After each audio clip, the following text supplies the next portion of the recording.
모닝타임즈 시간입니다. 네, 뉴욕 증시는 이렇게 일제히 하락으로 좀 거래를 마쳤는데요.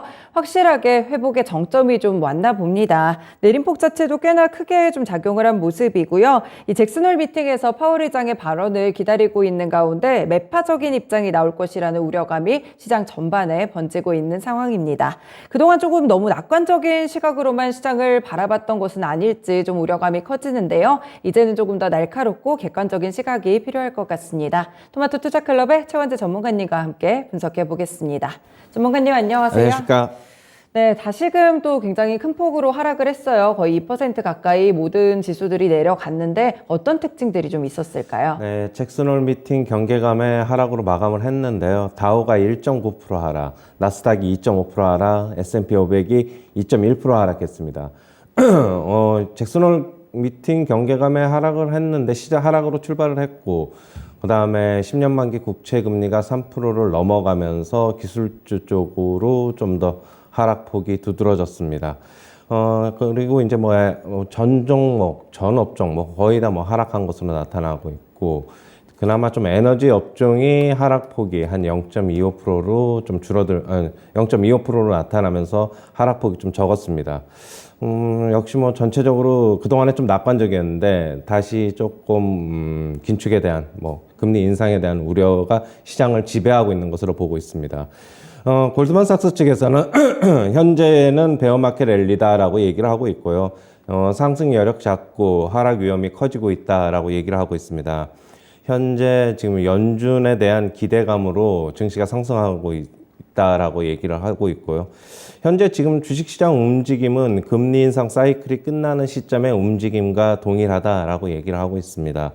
올해 말까지 주식시장은 인플레이션과 경제 성장이 결정하게 될 것이다라고 얘기를 하고 있고요. 지금 아까도 얘기했듯이 금리 인상 사이클의 막바지 시점과 지금 주식시장의 움직임이 동일하다라고 얘기를 하고 있는데, 금리 인상이 사이클이 끝나더라도 시장은 더 떨어질 수 있다라고 얘기를 하고 있습니다. 비근한 예로 2000년 초반의 닷컴 버블을 예로 들고 있습니다.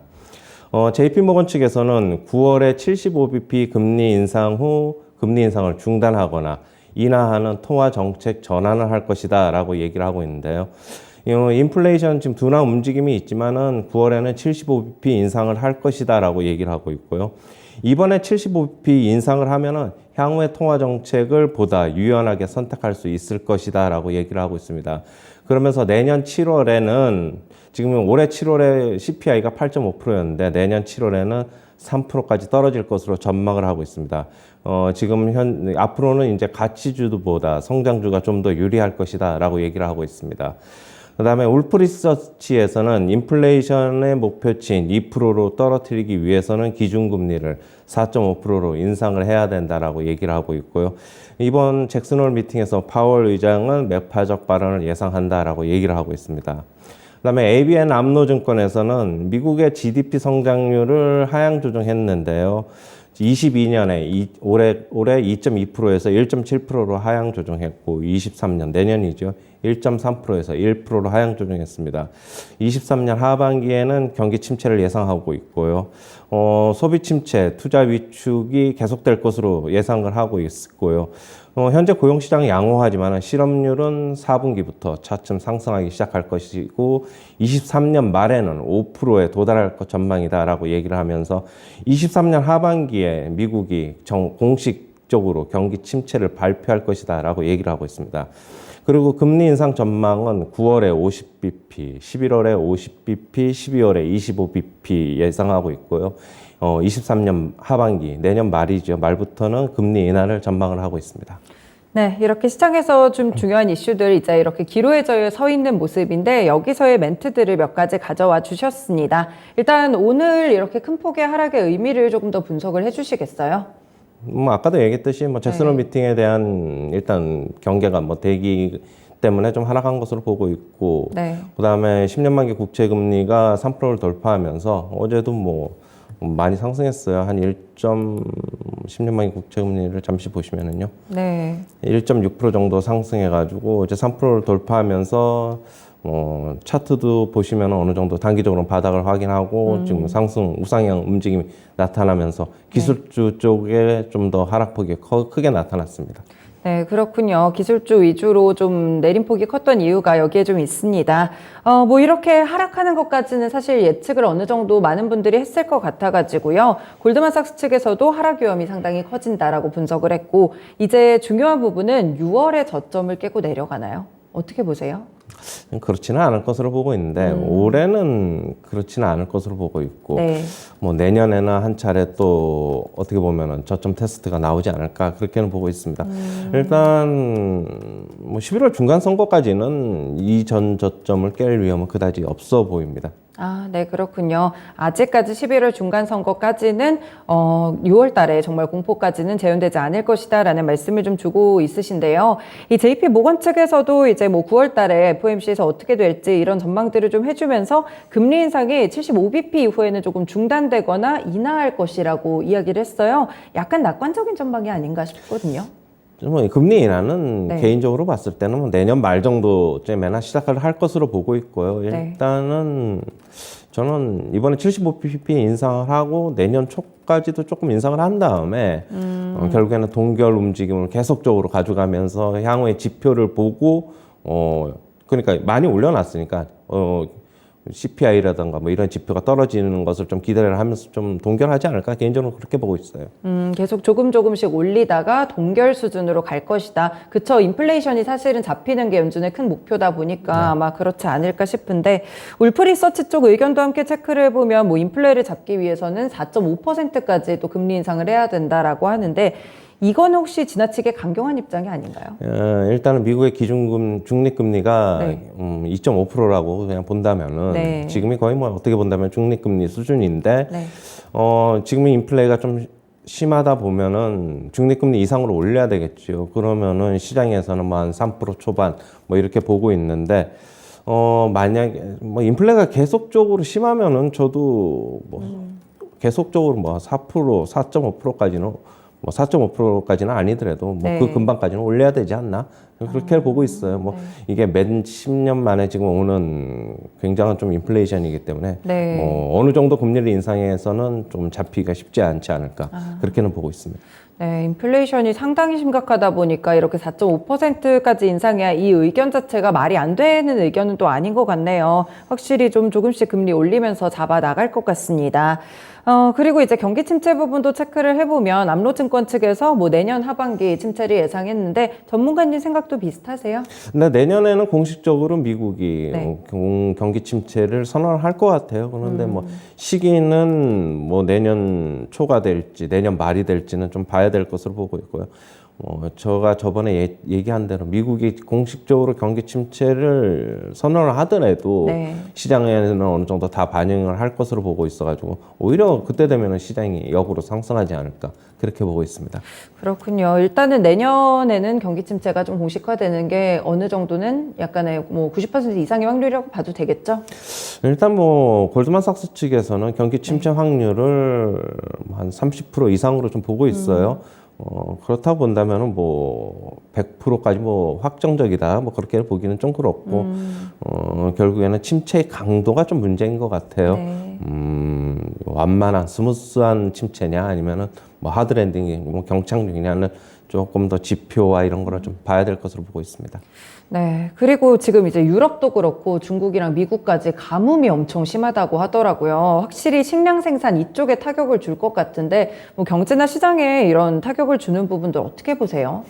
뭐 저는 가뭄이라는 거는 네. 그쪽에 가뭄이 심각하다는 거는 지금 처음 들었는데 네. 일단은 뭐 인플레이션이 또 안 좋게 작용을 하겠죠. 만약에 그렇게 되면은 뭐 식량 생산, 곡물 생산에 타격을 입으면 안 그래도 뭐 러시아, 우크라이나 사태 네. 때문에 뭐 전체적으로 밀 생산이나 뭐 이쪽에 타격을 입고 있는데 뭐 단기적인 이슈에 끝날지 아니면은 이게 계속적으로 영향을 미쳐서 어떻게 보면은 전체적인 식량 이쪽에 영향을 줄지는 좀 더 지켜봐야 될 것으로 보고 있어요. 네, 시장에 이 이슈가 좀 부각되는 정도를 함께 좀 살펴보실 필요가 있을 것 같습니다. 그리고 외신에서도 체크해드렸는데 천연가스 가격이 지금 또 다시 최고치까지 막 오르고 있어가지고요. 여기에 대한 부분들은 어떻게 보세요? 투자 포인트나? 그렇죠. 지금 뭐 유가랑 틀리게 천연가스 움직임은 네. 계속적으로 강세를 나타내고 있습니다. 지금 러시아가 지금 노드 스트림을 일시적으로 좀 잠궜는데 네. 뭐 3일 정도 잠근다는 것으로 알고 있는데 천연가스 가격은 아무래도 직접적으로 러시아하고 유럽하고의 어떤 그런 것 때문에 쉽게 안 잡히는 것 같아요.